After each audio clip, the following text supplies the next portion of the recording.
Assalamualaikum warahmatullahi wabarakatuh.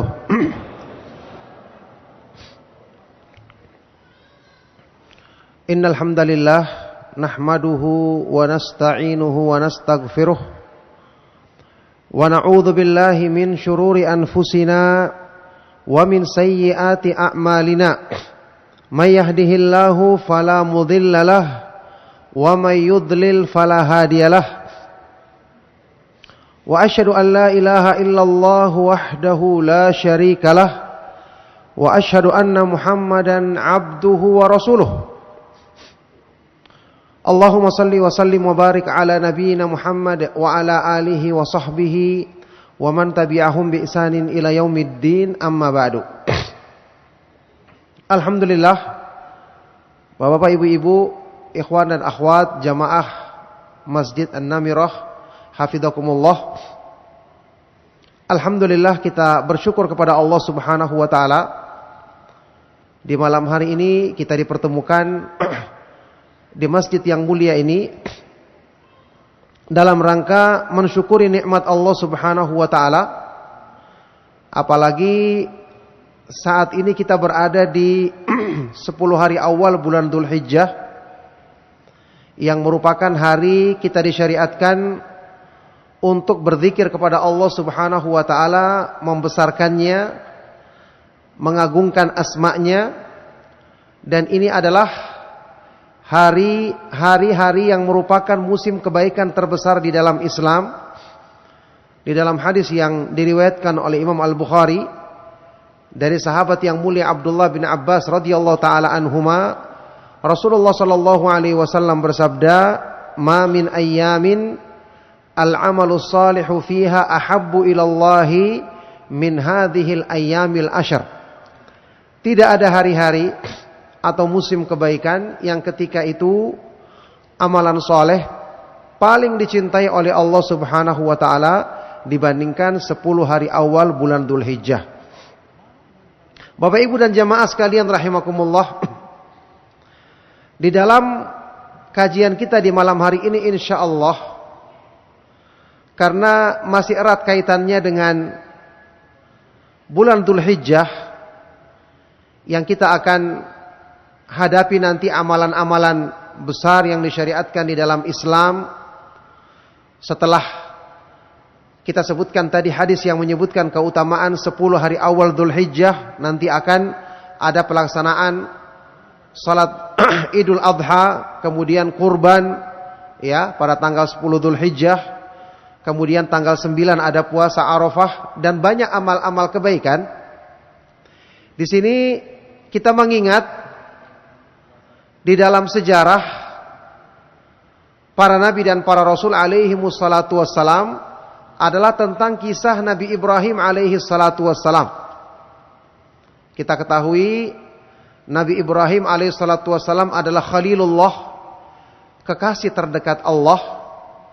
Sebagaimana Nabi kita yang mulia Nabi Muhammad sallallahu alaihi wasallam adalah Khalilullah.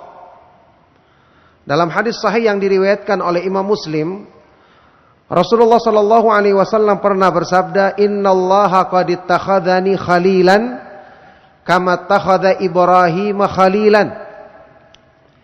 Sesungguhnya Allah Subhanahu wa taala telah menjadikan aku sebagai khalilnya, kekasih terdekatnya, sebagaimana Allah menjadikan Nabi Ibrahim sebagai kekasih terdekatnya alaihi wassalatu wassalam. Jadi hanya 2 nabi yang memiliki predikat ini, Khalilullah. Sekarang jamaah sekalian rahimakumullah, sehubungan dengan agungnya perjuangan 2 nabi yang mulia ini dalam mengajak manusia ke jalan Allah, mengajak kepada tauhid, mengesahkan Allah Subhanahu wa taala dan hanya beribadah kepadanya, kemudian berkorban di jalan Allah Subhanahu wa taala. Sehubungan dengan itu, ya, Allah Subhanahu wa taala kita ketahui bersama memerintahkan kepada Nabi Muhammad sallallahu alaihi wasallam untuk mengumumkan kepada orang-orang yang selalu melakukan perbuatan syirik menyerahkan ibadah kepada selain Allah Subhanahu wa taala, menyekutukan Allah dalam beribadah kepadanya, di antaranya yang Allah Subhanahu wa taala sebutkan di dalam Al-Qur'an di surat Al-An'am ayat 162. A'udzubillahi minasyaitonir rajim. Qul inna salati wa nusuki wa mahyaya wa mamati lillahi rabbil alamin. La syarika lahu wa bidzalika umirtu wa ana awwalul muslimin. Qul, katakan wahai Rasulullah kepada mereka-mereka yang melakukan perbuatan syirik.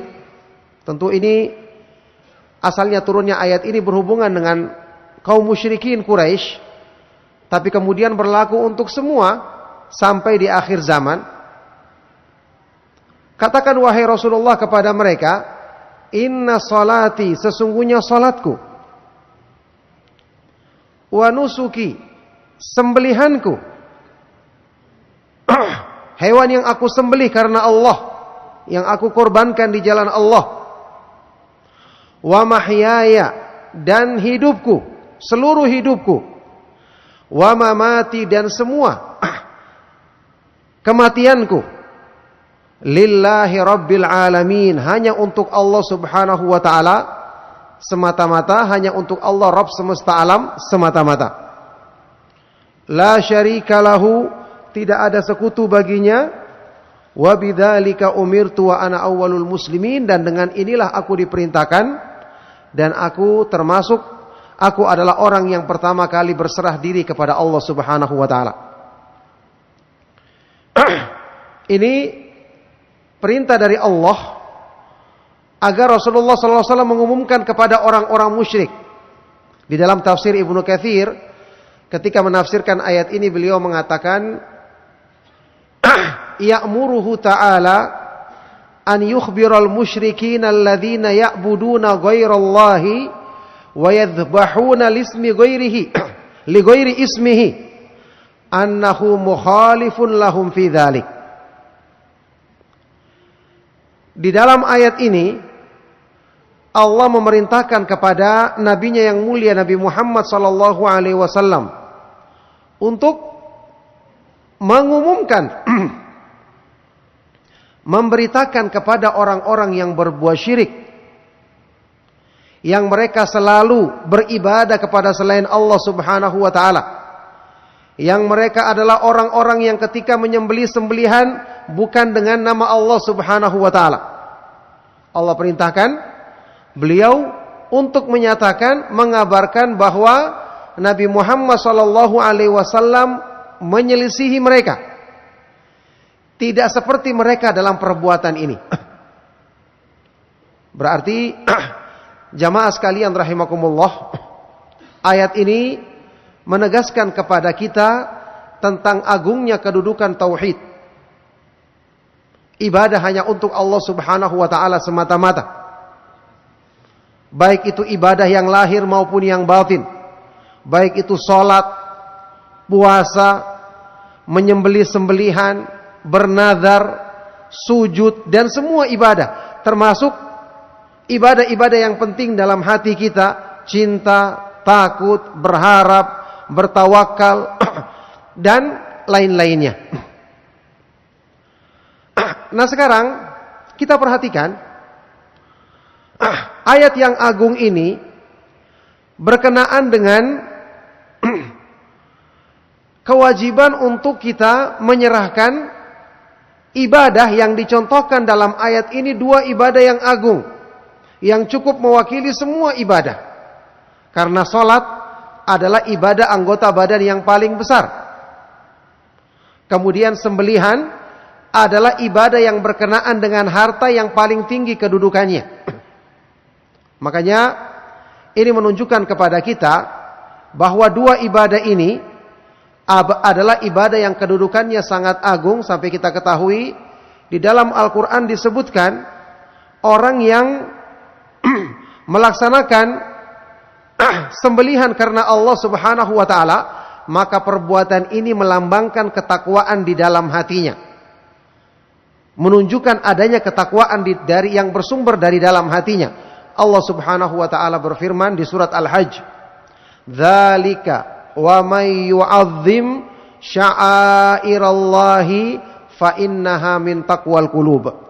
Demikianlah, maka barang siapa yang mengagungkan, memuliakan syiar-syiar Allah, memuliakan sembelihan, menyerahkan sembelihan dan kurban hanya karena Allah, maka itu adalah bersumber dari ketakwaan yang ada di hati hamba tersebut. Maka oleh karena itulah, Bapak Ibu jamaah Masjid Namirah hafizakumullah, perintah di dalam ayat ini pantas untuk kita jadikan renungan selama kita berada di hari-hari yang penuh dengan kebaikan ini. Hari-hari kita disyariatkan banyak bertakbir, membesarkan nama Allah Subhanahu wa taala. Sebagian dari sahabat radhiyallahu taala anhum ajma'in seperti Abu Hurairah dan Abdullah ibnu Umar, di hari-hari ini mereka pergi ke pasar kemudian bertakbir, yang kemudian diikuti oleh manusia, oleh kaum muslimin yang lainnya. Maksudnya kita harus membiasakan dalam hidup kita selalu mengagungkan Allah Subhanahu wa taala, selalu membesarkan Allah Subhanahu wa taala, dan senantiasa menyerahkan ibadah kita lahir dan batin, bahkan semua hidup dan mati kita untuk Allah Subhanahu wa taala semata-mata. Barakallahu fikum, Bapak Ibu dan jamaah sekalian rahimakumullah. Sehubungan dengan masalah kewajiban menyerahkan ibadah untuk Allah semata-mata dan tidak melakukan perbuatan syirik. Barangkali ada di antara kita yang bertanya, kenapa pembahasan tentang masalah ini sering diulang-ulangi dan terus diingatkan? Ya, kenapa terus disampaikan? Maka jawabannya sederhana saja. Sesuatu yang penting, apalagi yang merupakan puncaknya Islam, sekaligus dasar utamanya Islam, sesuatu yang menjadi sebab utama kita diterima ketika menghadap Allah Subhanahu wa taala pada hari kiamat nanti, pastinya ini merupakan sesuatu yang paling penting untuk dibahas, dikaji dan diulang-ulang untuk diingatkan kepada kita. Apalagi kenyataan yang terjadi bahwa penyimpangan dalam masalah tauhid, terjadinya perbuatan syirik, yang tentu saja semoga Allah Subhanahu wa taala, kita berdoa kepada Allah, semoga Allah Subhanahu wa taala melindungi kita, keluarga kita dan kaum muslimin dari perbuatan-perbuatan yang buruk, apalagi perbuatan-perbuatan yang mendatangkan kemurkaan Allah Subhanahu wa taala. Ya, perbuatan syirik ini adalah bukan perkara yang sedikit terjadi di tengah umat manusia. Perkara ini paling penting. Bersamaan dengan itu banyak terjadi pelanggaran padanya. Banyak terjadi pelanggaran padanya. Coba kita ambil renungan dari sebuah firman Allah Subhanahu wa taala di surat Yusuf ayat 106. Wa ma yu'minu aktsaruhum billahi illa wa hum musyrikun. Dan tidaklah kebanyakan manusia benar-benar beriman kepada Allah kecuali mereka masih dalam keadaan melakukan perbuatan syirik. Ayat ini kita perhatikan Bapak Ibu dan jamaah sekalian rahimakumullah.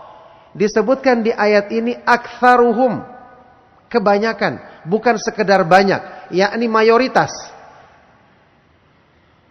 Mayoritas manusia dalam urusan iman mereka, berdasarkan apa yang disebutkan dalam ayat ini, masih tercampur dengan perbuatan syirik. Oleh karena itu, kenapa Al-Quran isinya dari awal sampai akhir mayoritas adalah pembahasan tentang mengingatkan kita tentang hal ini, memerintahkan kepada kita untuk selalu beribadah kepada Allah Subhanahu wa taala semata-mata dan menjauhi perbuatan syirik. Karena memang ternyata pelanggaran dalam hal ini banyak terjadi pada manusia. Semoga Allah Subhanahu wa taala melindungi kita dan kaum muslimin dari segala keburukan. Sekarang jamaah sekalian rahimakumullah, kita mengambil teladan dari apa yang kita sebutkan tadi. Dakwah Nabi kita yang mulia, Nabi Muhammad sallallahu alaihi wasallam, kemudian sebelumnya Nabiullah Ibrahim alaihi salatu wassalam. Nabi Ibrahim alaihi salatu wassalam kita ketahui dalam banyak ayat Al-Quran, sikap-sikap beliau ketika menasihati pelaku syirik di zamannya, ketika menyatakan ketundukannya hanya kepada Allah Subhanahu wa taala semata-mata. Banyak ayat Al-Quran yang menyebutkan hal ini sampai-sampai Allah Subhanahu wa taala memerintahkan kepada Nabi Muhammad sallallahu alaihi wasallam, "Tsumma auhayna ilaika anittabi' millata Ibrahim hanifan wa ma kana minal musyrikin." Kemudian kami wahyukan kepadamu wahai Rasulullah, kata Allah. Kami wahyukan kepadamu hendaknya kamu mengikuti agamanya Nabi Ibrahim. Subhanallah, ini agama teladan. Ikutilah agamanya Nabi Ibrahim alaihissalatu wassalam yang selalu lurus, selalu mentauhidkan Allah, dan dia tidak termasuk orang-orang yang melakukan perbuatan syirik. Di ayat yang lain Allah Subhanahu wa taala berfirman, "Wa may yarghabu 'an millati Ibrahim illa man safiha nafsah wa laqad istafainahu fid dunya wa innahu fil akhirati laminas salihin." Dan barang siapa yang tidak suka dengan agama Nabi Ibrahim alaihissalatu wassalam, tidak lain dia itu adalah orang yang memperbodoh dirinya sendiri. Ini menggambarkan kepada kita, ya, apa yang dicontohkan oleh Nabiullah Khalilullah Ibrahim alaihissalatu wassalam adalah termasuk sebaik-baik teladan yang kita ambil dalam berpegang teguh dengan agama Allah Subhanahu wa taala.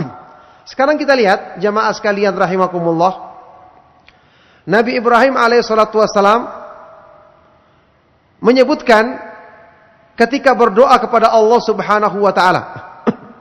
Ya, orang yang semulia beliau, yang tentu saja tauhidnya adalah termasuk yang paling lurus, keimanannya adalah yang paling kuat.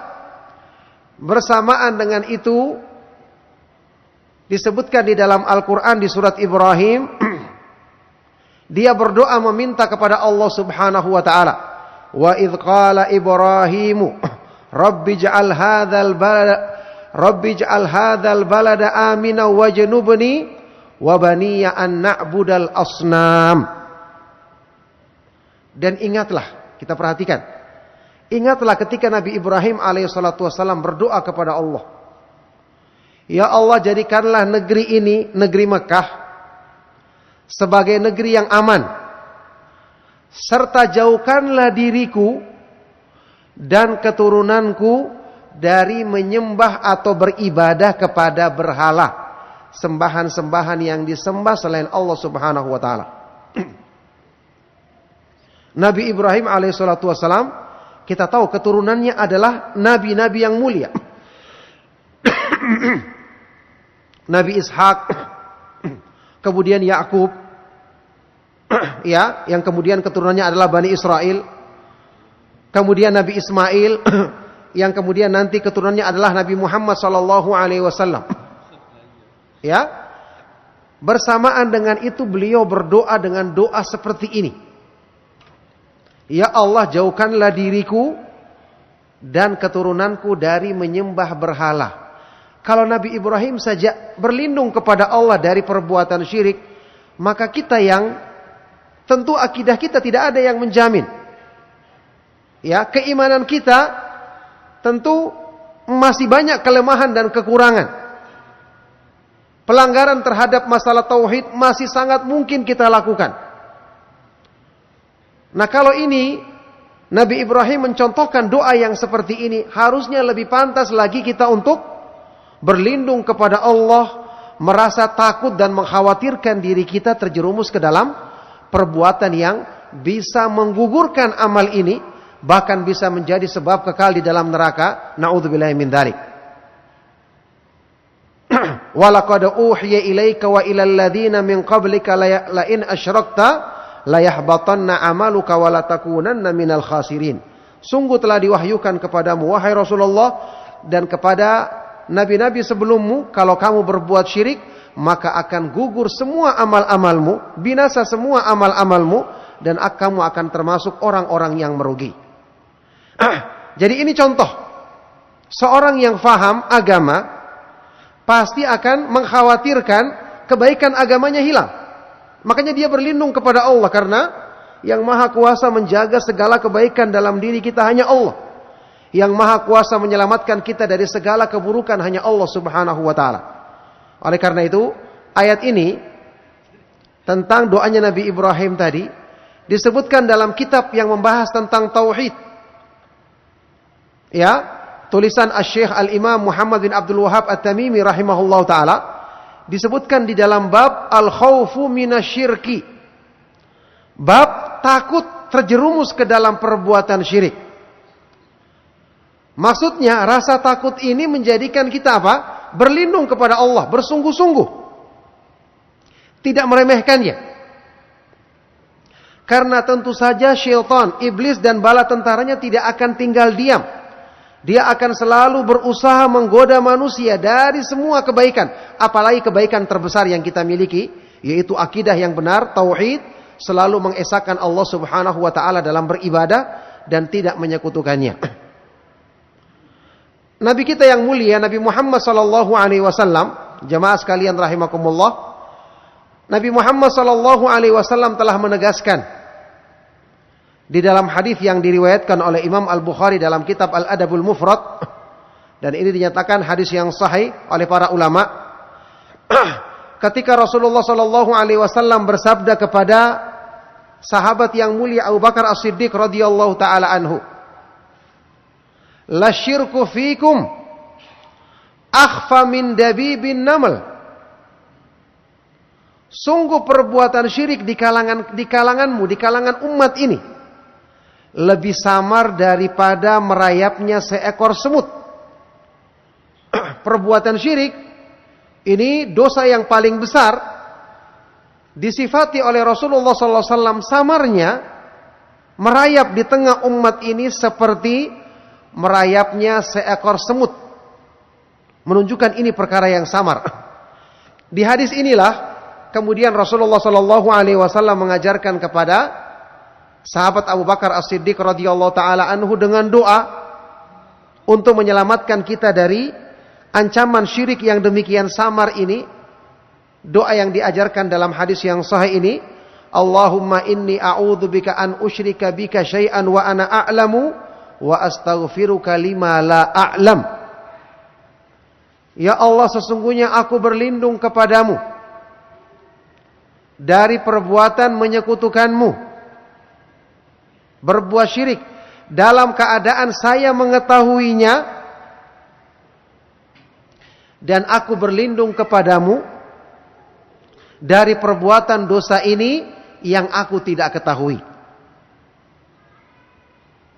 Ini ajaran dari Nabi SAW kepada umatnya, sekaligus peringatan dan sebaik-baik nasihat yang beliau sampaikan, agar menjadi perhatian bagi kita semua, bahwa perbuatan syirik di umat ini benar-benar sangat samar. Oleh karena itu senantiasa berlindung kepada Allah subhanahu wa ta'ala. Kita ingat, siapapun, setiap orang yang beriman berharap untuk berjumpa dengan Allah subhanahu wa ta'ala pada hari kiamat nanti dalam keadaan diridhoinya.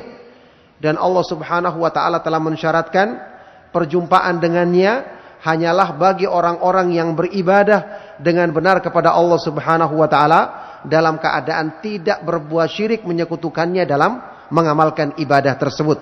Allah subhanahu wa ta'ala berfirman di akhir surat Al-Kahf, di akhir surat Al-Kahfi, faman kana yarju liqa'a rabbih falyamal amalan salihan wa la yusyrik bi'ibadati rabbih ahada.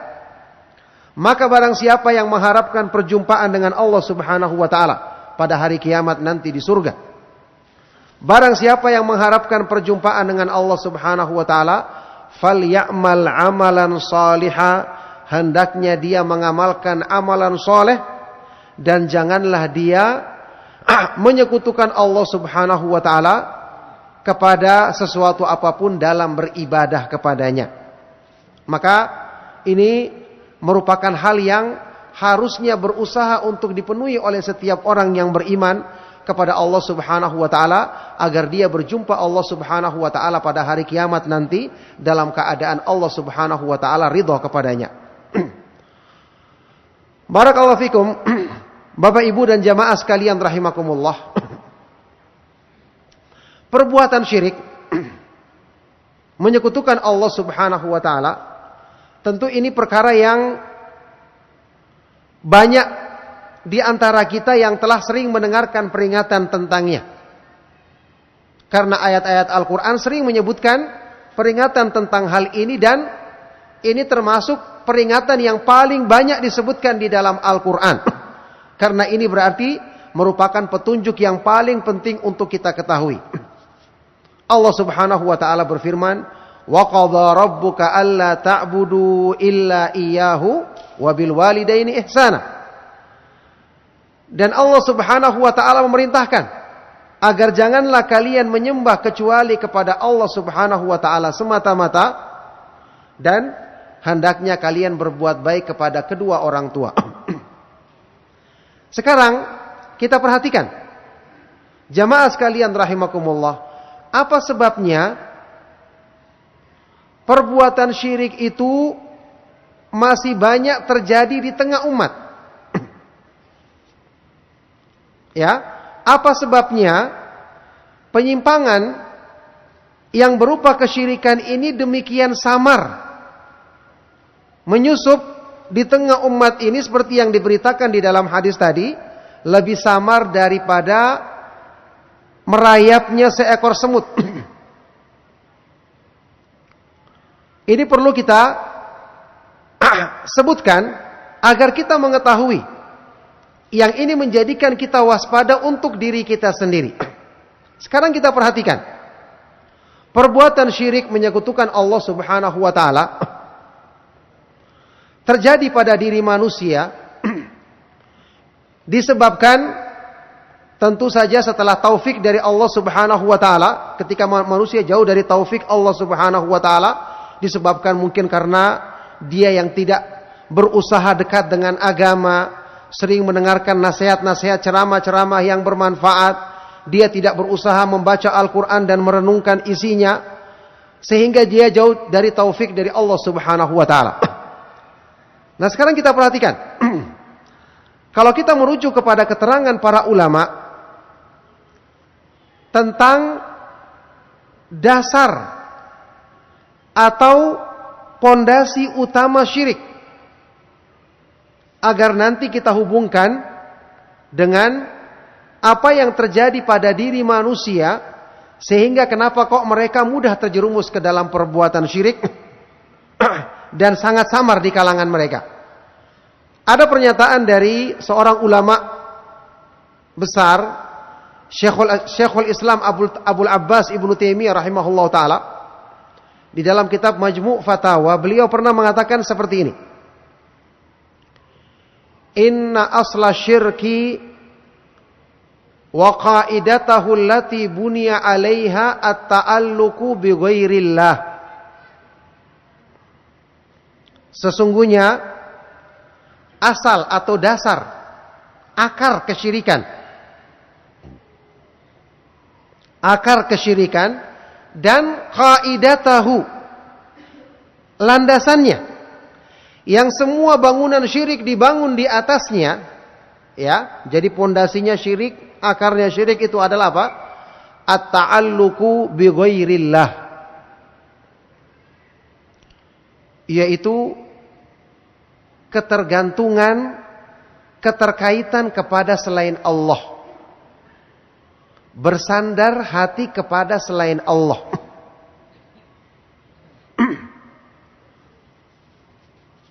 Sekarang kenapa ini terjadi? Allah Subhanahu wa taala menciptakan manusia tentu saja dalam keadaan manusia itu lemah dan penuh dengan kekurangan. Allah Subhanahu wa taala menegaskan di dalam Al-Qur'an, "Wa khuliqal insanu dha'ifah." Dan manusia diciptakan dalam keadaan lemah.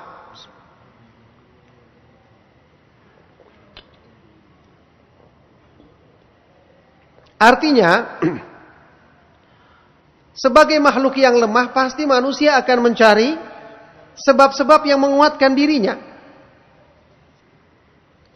Dia akan mencari tempat untuk bersandar agar dia bisa kuat mengatasi kelemahan dirinya. Di ayat yang lain Allah Subhanahu wa taala berfirman, "Ya ayyuhan nasu antumul fuqara'u ilallahi wallahu huwal ghaniyul hamid." Wahai sekalian manusia, kalian adalah makhluk-makhluk yang miskin, lemah, butuh kepada Allah. Sedangkan Allah Subhanahu wa taala dialah yang maha kaya lagi maha terpuji. Jadi Allah menciptakan manusia itu asalnya penuh dengan kekurangan, kelemahan, selalu berbuat salah, lalai dan lupa. Sedangkan Allah Subhanahu wa taala dialah yang maha sempurna, yang maha kaya, maha kuasa atas segala sesuatu.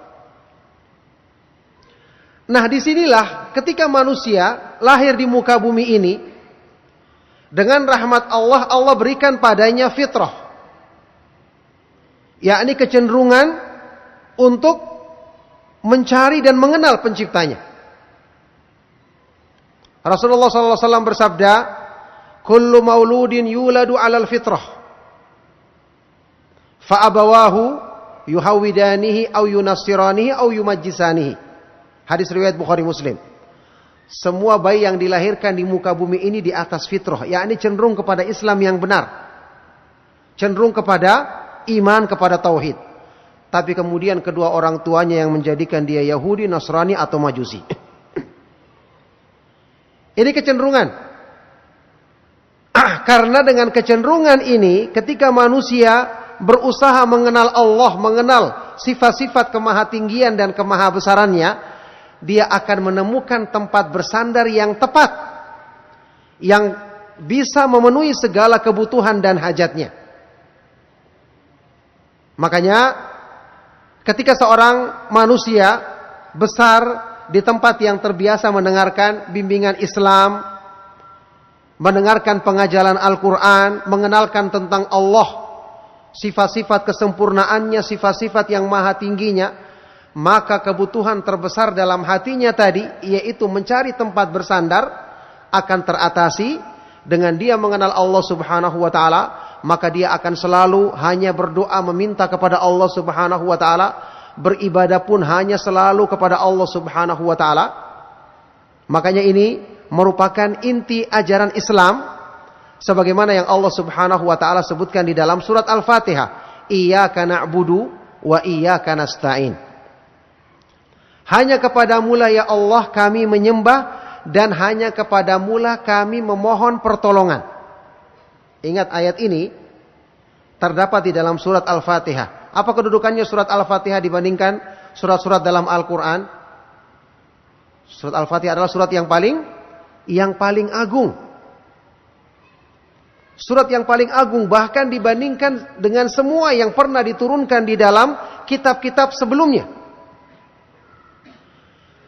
Nah, ternyata ayat ini terdapat di dalam surat Al-Fatihah yang merupakan surat yang paling agung, dan ternyata ayat ini merupakan inti dari kandungan surat Al-Fatihah.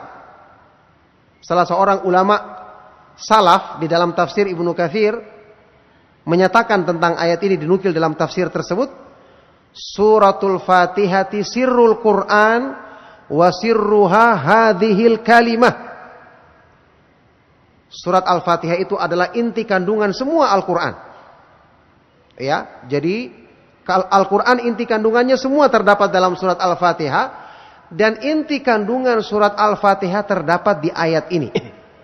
Iyyaka na'budu wa iyyaka nasta'in. Ya Allah, hanya kepadamu kami menyembah. Yakni kami tidak menyerahkan ibadah kepada selainmu. Dan hanya kepadamu kami memohon pertolongan. Kenapa diulang pernyataan iyyaka nasta'in? Padahal dia sudah termasuk beribadah. Ya. Harusnya tidak perlu diulang lagi karena hanya kepadamu kami memohon pertolongan sudah masuk dalam pengertian ibadah. Kata para ulama, ini diulang untuk mengingatkan kepada kita bahwa manusia itu dalam hidupnya selalu membutuhkan tempat pertolongan, tempat bersandar, tempat memenuhi hajatnya.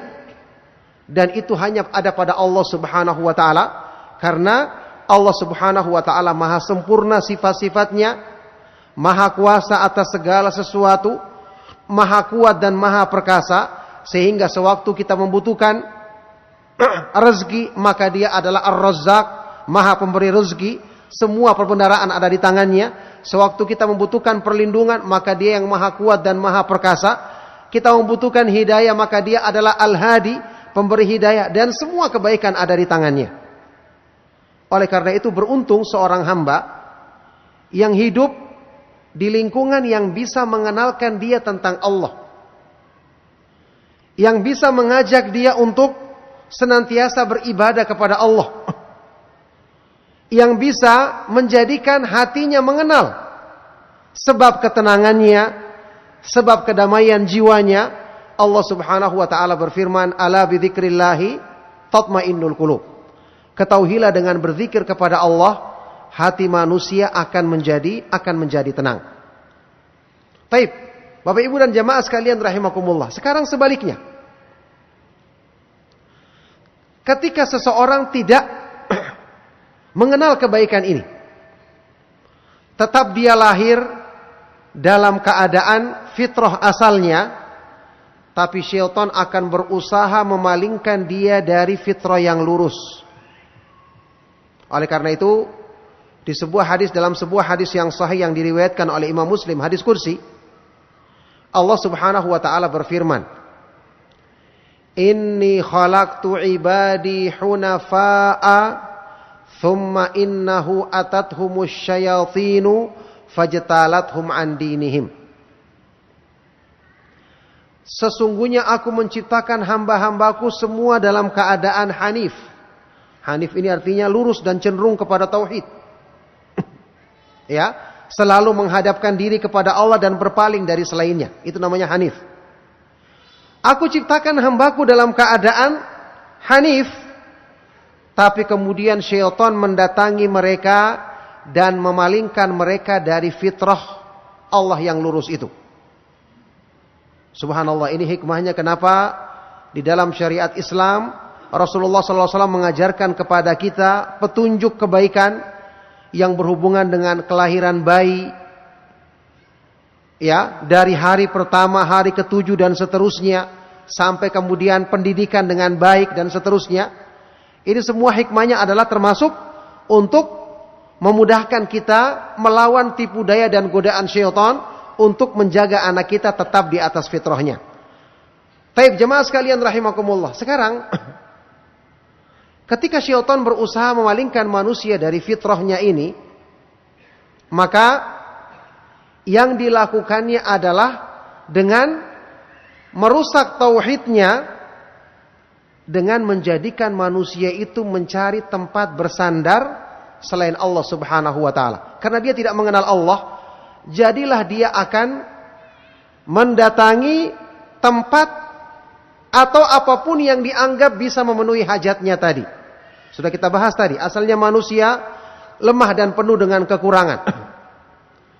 Maka dia akan mencari tempat untuk memenuhi hajatnya.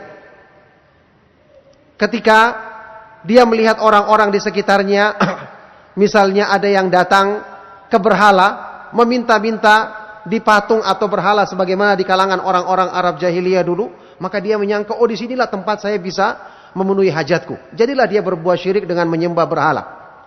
Mungkin ada juga yang datang di pohon-pohon yang dikeramatkan. Sama seperti itu. Atau mungkin membawa di tempat-tempat yang dianggap bisa memenuhi kebutuhannya. Maka intinya, ketika dia tidak mengenal Allah Subhanahu wa ta'ala sebagai sandaran hatinya, tempat memenuhi hajatnya, maka dia akan mencari apa saja yang ada di sekitarnya untuk bisa memenuhi hajat tersebut. Ketika inilah dia terjerumus ke dalam perbuatan syirik. Na'udzubillahi min dzalik. Nah di sini jamaah sekalian rahimakumullah, kita mengambil pelajaran penting. Pelajaran apa? Yaitu potensi syirik seperti ini ada pada diri kita dan mungkin terjadi kalau Allah Subhanahu wa ta'ala tidak menjaga dan melindungi kita. Kenapa? Karena masing-masing kita adalah manusia yang disebutkan tadi, diciptakan dalam keadaan lemah, diciptakan dalam keadaan penuh dengan kekurangan, sehingga kita pun akan mencari tempat untuk memenuhi hajat kita.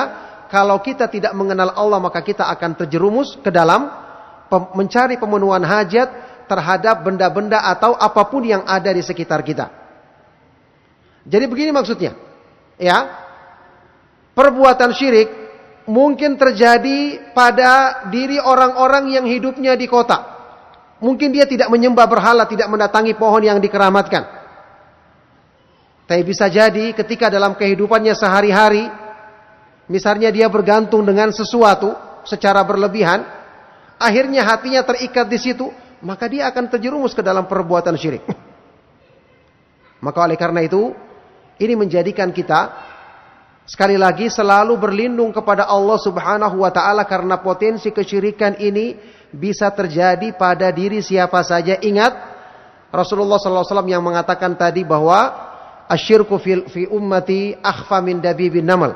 Perbuatan syirik di umat ini lebih samar daripada merayapnya seekor semut. Oleh karena itulah kita harus segera membenahi kekurangan yang ada pada iman kita. Kita harus selalu belajar agama, dengarkan nasihat. Wajib kita harus meluangkan waktu kita membaca Al-Quran dan merenungkan isinya.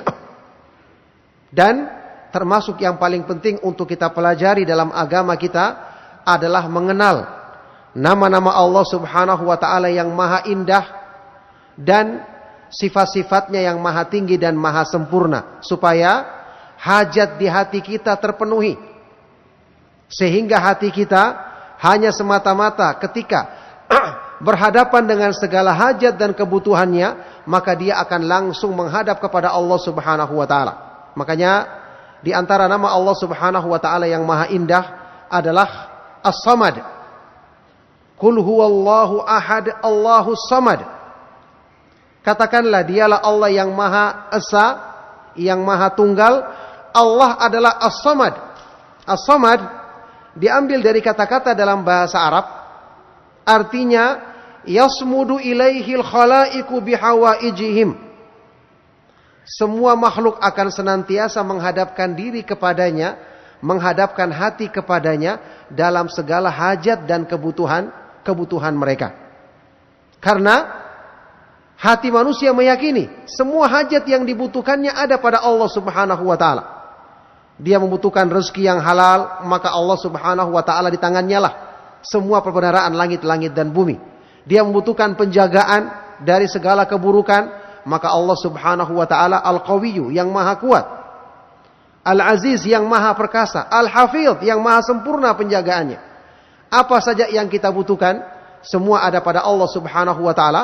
Maka semakin kita mengenal Allah, semakin kita memahami kemahaindahan nama-namanya dan kemahasempurnaan sifat-sifatnya, maka semakin sempurna pula tauhid kita, penghambaan diri kita, dan ketundukan kita kepada Allah Subhanahu wa ta'ala. Makanya Allah Subhanahu wa ta'ala berfirman di dalam Al-Quran memerintahkan kepada kita hal ini, walillahil asma'ul husna fad'uhu biha. Dan Allah Subhanahu wa ta'ala yang memiliki nama-nama yang maha indah, maka berdoalah dan beribadahlah kamu kepada Allah dengan memahami kandungan nama-namanya yang maha indah. Oleh karena itu, Imam Ibnu Qayyim rahimahullah ta'ala menjelaskan tentang pentingnya mengenal nama-nama dan sifat-sifat Allah Subhanahu wa taala. Beliau berkata, akmalun nasi ubudiyatan al-muta'abbidu lillahi bijami'il asma'i was sifatil lati yattali'u 'alaihal bashar. Orang yang paling sempurna ibadahnya dan penghambaan dirinya kepada Allah adalah orang yang beribadah kepada Allah Subhanahu wa taala dengan mengenal kandungan nama-namanya yang maha indah dan sifat-sifatnya yang maha tinggi yang bisa dijangkau dengan pengetahuan manusia. Maka Bapak Ibu dan jamaah sekalian rahimakumullah, ya, ini pelajaran yang ingin kita ambil dari sehubungan dengan apa yang saat ini kita sedang di dalamnya, ya, di 10 hari awal bulan Dzulhijjah, yang di sini kita diperintahkan banyak berzikir kepada Allah Subhanahu wa taala, banyak mengagungkan dan membesarkan Allah Subhanahu wa taala, mengingat semangat berkorban di jalan Allah Subhanahu wa taala dan selalu berusaha mentauhidkan Allah Subhanahu wa taala dalam semua ibadah kita dan dalam hidup dan mati kita. Maka alhamdulillah, inilah nasihat yang ingin kami sampaikan di malam hari ini, semoga bermanfaat dan menjadi sebab kebaikan bagi kita semua. Semoga Allah Subhanahu wa taala senantiasa menetapkan kebaikan Islam pada diri kita, memudahkan kita untuk senantiasa menjaga tauhid kita, menjauhi perbuatan syirik dalam segala bentuknya. Semoga Allah Subhanahu wa taala memudahkan semua ibadah kita hanya untuknya semata-mata, hidup dan mati kita hanya untuk Allah Subhanahu wa taala semata-mata. Dan semoga Allah Subhanahu wa taala memudahkan kita untuk istiqamah di atas kebaikan Islam sampai kita menghadapnya pada hari kiamat nanti. Demikianlah kajian di malam hari ini, semoga bermanfaat.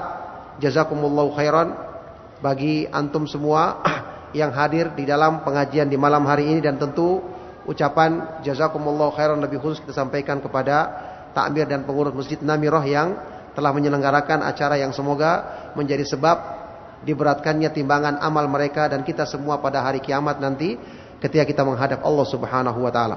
Demikian, mohon maaf atas segala yang salah dan kurang. Saya cukupkan. Sallallahu wasallam wa barak ala nabiyyina Muhammad wa ala alihi wa sahbihi wa man tabi'ahum bi ihsanin ila yaumiddin. Walhamdulillahi rabbil alamin. Wassalamu alaikum warahmatullahi wabarakatuh.